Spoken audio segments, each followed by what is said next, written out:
Mr. Stueve is present from Falkenberg. Prosecutors say Justin Stueve has a pattern of criminal behavior, and they want the jury to hear about it. They both found photographic evidence suggesting that the defendant had, in fact, committed these acts. But his defense attorney says none of this is relevant. It's unfair to the defendant to just try to show that he's a bad guy. Back in September of 2019, Stueve was arrested and charged with sexual battery and video voyeurism. They say the victim was his wife. Prosecutors say he drugged her and took sexually explicit photos of her without her permission. She discovered the X-rated pictures on a thumb drive and took it to police.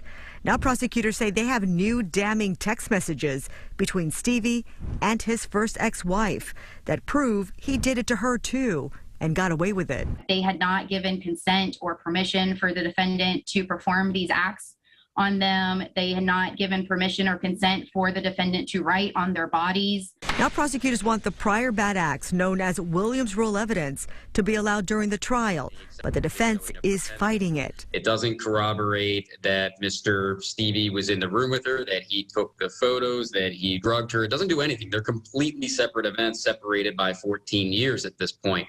But the judge wasn't swayed. He sided with prosecutors. I think the court is convinced by clear and convincing evidence that those acts did occur.